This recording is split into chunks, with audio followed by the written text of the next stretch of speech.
Guys, bumigay talaga, no joke. Tignan nyo. Wait lang. Nasaan na yun? I didn't know that I was starving till I tasted you. Dami naman. Ayan o, tignan nyo. Tignan nyo ah. Wait. Ayan o. Vugs. Napakadaming damit, nakita nyo? Napakadaming nakasampay. E di yan, nabigay siya. Putol oh. Boss, putol. Ayan. Diba? I'm fine. Eh, hindi ako pwede bumili ng cabinet tea. Hindi naman malaki yung kwarto ko para, cabinet na lang yung kwarto ko, te. Tanggalin ko na din tong kama talaga. Actually, gusto ko nga eh. Gusto kong bumili ng malaking cabinet pero kailangan ko siyang diskartehan kung saan ko siya pwedeng ilagay sa parte ng kwarto ko. Feeling ko pag bandang ganto, no? Kasi parang mas malaki naman eh. Sukatin ko nga mamaya, kakainis. Alam nyo talaga, sinasabi ko talaga sa inyo, pumaldo lang ulit ako sa buhay ko, papagawa ko ng walk-in closet. Ang dami kong damit. Take note guys ha, nakita niyo yung damit na yun, di ba? Hindi pa yun yung buong damitan ko. And take note, parang 3 beses na akong namigay ng isang sako ng damit na galing sa aparador ko.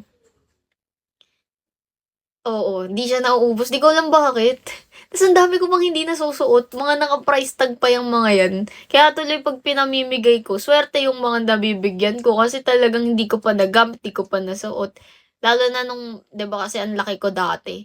I mean, overweight ako dati. So, yung weight ko, or yung size ko, iba. Oh, walk-in closet talaga, ano. Hayes. Mag-asawa na talaga ako, guys. Mag-asawa na lang ako, tapos paggawa ko ng walk-in closet sa bahay namin. JM. Essential. Hi, Boxstar. Ito bang malala? Bili ako ng bili ng damit. Kada labas ko din, bumibili ako ng damit. Tapos hindi naman ako umalis ng bahay. So, paano ko susuotin yun? Kaya, pagka nakita nyo akong picture ng picture pag lumabas kami ng bahay, guys, pagbigyan nyo na ako kasi hindi talaga ako lumalabas ng bahay. Blade! Thank you, Chantal! Hindi talaga ako lumalabas ng bahay. So, like, kapag nag-outing kami, talaga naman yung picture ko sa lahat ng parte ng sulok ng pagkatao ng pinuntahan namin. Tanyo. Actually, that mag-LU kami. Kung di kami matutuloy sa Baguio. So, let's see. Kasi, baka daw bumagyo next week ulit. Or this week actually, bukas magsa-start. So, I don't know. Sana hindi. Kasi nakabook na yun eh. Pero anyway, pag di kami natuloy, hintayin lang namin matapos yung bagyo. Baka sa LU na lang kami. Dot. Be strange.